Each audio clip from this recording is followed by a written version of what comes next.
गेहूं में केवल अंधाधुंध खाद पानी देने से पैदावार नहीं बढ़ती है। सही समय पर सही पोषक तत्व और सही समय पर सिंचाई करते हैं तो उपज काफ़ी अच्छी मिलती है। तो आज की इस वीडियो के माध्यम से हम बात करेंगे गेहूं की फसल पर पहला खाद और पहला पानी कब देना चाहिए, कौन सी स्टेज पर, कौन सी अवस्था पर देना चाहिए ताकि फायदा भी अच्छा मिले और आगे चल के फसल एकदम हरी भरी ज़्यादा फुटाव आए और लसदार गहरी फसल किस प्रकार आप तैयार कर सकते हैं और ओवरऑल ग्रोथ काफ़ी शानदार मिले। तो गेहूं की फसल पर पहला पानी और पहला खाद की जो स्टेज है वो आप जान लीजिए। यह काफ़ी बड़ा विज्ञान है और इसको आपको समझना चाहिए। यह पैदावार बढ़ाने में कम से कम 20 से 25% तक रोल निभाता है। गेहूं की फसल पर पहली सिंचाई आपको करना चाहिए CRI स्टेज में, यानी क्राउन रूट इनिशिएशन जो स्टेज आती है, और यह गेहूं की फसल पर 21 से 26 दिनों के बीच में आती है। इस समय जड़ के ऊपरी भाग से नई जड़ों का फुटाव होता है और इसी से आगे चल के जो टेलरिंग की ग्रोथ होती है और यह मुख्य जड़ों का जो सोर्स होता है, मुख्य जड़ों का जो विकास होता है वो CRI स्टेज से ही शुरू हो जाता है। तो इस समय यदि आप बढ़िया पोषक तत्व की पूर्ति करते हैं और सही समय पर सिंचाई करते हैं तो अच्छी चाल ग्रोथ देखने के लिए मिलती है। गेहूं पर यह CRI स्टेज यानी क्राउन रूट इनिशिएशन जो स्टेज है, यह मुख्य जड़ बनने की अवस्था होती है। गेहूं बुआई के बाद यह 20-25 दिनों का समय आप मान कर चल सकते हैं। इसी समय मेन जड़ों का विकास शुरू हो जाता है। इस समय पानी प्लस पोषक तत्वों की कमी, खासकर खाद पानी खुराक की कमी नहीं आनी चाहिए, वरना जड़ों का विकास काफ़ी हद तक कम होता है और आगे चल के जो टेलरिंग की फुटाव की हम बात करते हैं ना, तो काफ़ी पैदावार भी प्रभावित होती है।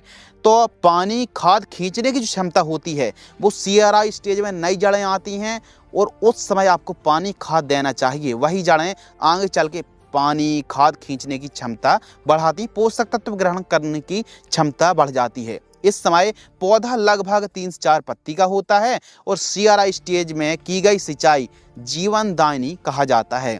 इस समय खाद पानी की कमी, जड़ विकास ग्रोथ है, फुटाव उत्पादन 30 से 35% तक कमी आती है और इस समय यूरिया और अन्य पोषक तत्व भी आपको जरूर प्रयोग करना चाहिए।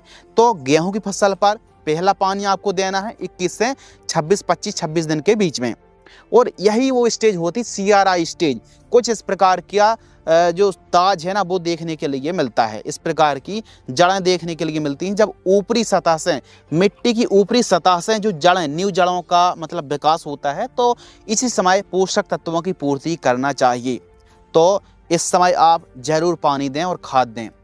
तो गेहूं की फसल पर अच्छी पैदावार निकालने के लिए, गेहूं का अच्छा विकास हो और बढ़िया ग्रोथ देखने के लिए मिले तो गेहूं की फसल पर हमेशा खुला हुआ पानी यानी फ्लैट एरिगेशन से सिंचाई करना चाहिए। बाकी मिनी स्प्रिंकलर से भी सिंचाई की जाती है, लेकिन फ्लैट एरिगेशन और खुला हुआ जो पानी दिया जाता है तो अच्छी ग्रोथ चाल देखने के लिए मिलती है। आगे चल के अच्छे फुटाव मिले तो हमेशा गेहूं की बुआई लाइन से लाइन की दूरी 18 से 20 सेंटीमीटर के आसपास डिस्टेंस रखना चाहिए और 1 एकड़ में अधिकतम 45 से 50 kg सीड्स की बुआई करनी चाहिए। अब बारी आती है उस सीक्रेट फार्मूला की, यानी पहली खाद की, जो कि पैदावार उपज बढ़ाएगी और फसल को भी काफ़ी स्वस्थ बनाएगी। तो पहली खाद 21 से 25 दिन जब पहली सिंचाई कर रहे हैं तो इस समय जड़ों का अच्छा विकास हो तो ह्यूमिक एसिड लेना है। ह्यूमिक एसिड 500 ग्राम, किसी भी अच्छी कंपनी का ह्यूमिक एसिड जड़ विकास में बहुत अच्छा काम करता है। फसल को हरी भरी बनाने में ह्यूमिक एसिड से शायद ही कोई ऐसा चीज़ हो जो जड़ों का विकास तेजी से करे। इसके साथ हम ले रहे हैं माइक्रोन्यूट्रिएंट पोषक तत्व फर्टिलाइजर्स, जिसमें लगभग 4 से 5 पोषक तत्व होते हैं। Zinc, boron, iron, copper, manganese, molybdenum जैसे पोषक तत्व होते हैं। तो यह जो सूक्ष्म पोषक तत्व युक्त खाद है इसको हमको लेना है 5 kg प्रति एकड़। यदि आपकी भूमि वैसे भी अच्छी उपजाऊ है, बढ़िया चाल ग्रोथ है देखने के लिए मिलती है, तो माइक्रोन्यूट्रिएंट को आप अलग भी कर सकते हैं। बाकी कमज़ोर जो खेत होते हैं, कमज़ोर फसल है, तो उसके लिए माइक्रोन्यूट्रिएंट बहुत ही बढ़िया काम करता है। और फाइनली यूरिया 35 से 40 kg प्रति एकड़। इन सभी को अच्छे तरीके से मिक्स कर लीजिए और 1 एकड़ में सिंचाई के साथ आप प्रयोग कीजिए। और यह जो खाद दे रहे हैं यह सुबह सुबह मत डालें, क्योंकि पत्तियों में जो शबनम रहती है, जो ओस ड्यू रहती है, तो पत्तियों में खाद चिपक सकती है। तो 10 बजे के बाद ही, कम से कम 10-11 बजे के बाद ही खाद डालें ताकि पत्तियों पर ना चिपके। पहली खाद में इन सभी को मिक्स करके प्रयोग करना चाहिए प्रति एकड़ की दर से। तो इससे क्या होगा, ग्रोथ, फुटाव, हरियाली, वनस्पतिक ग्रोथ, बढ़वार और फुटाव जो है ना, बहुत ही शानदार देखने के लिए मिलने वाले हैं। इस पहले कॉम्बिनेशन का इस्तेमाल करने से क्या फ़ायदा होगा, बढ़िया हरियाली, मोटा पौधा होगा, जड़ों का अच्छा विकास होगा और लसदार गहरी फसल देखने के लिए मिलने वाली है। तो शुरू से ही हरी भरी रहने वाली। तो इस प्रकार आप पहली खाद का इस्तेमाल करना चाहिए।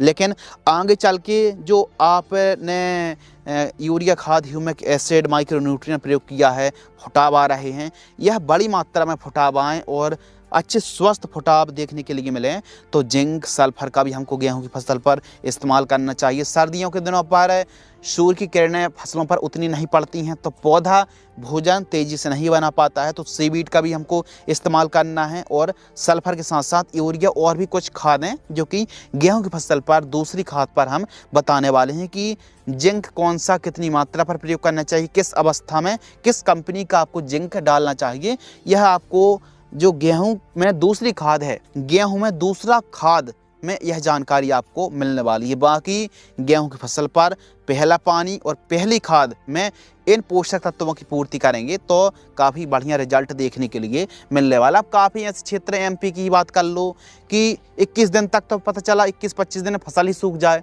तो यदि आपकी भूमि बहुत हल्की है, पानी ज़्यादा देर तक होल्ड सॉइल नहीं कर पाती है, तो फिर आप थोड़ा जल्दी भी सिंचाई कर दें, लेकिन CRI स्टेज पर कुल मिलाकर के पोषक तत्वों की कमी और पानी की कमी नहीं होनी चाहिए।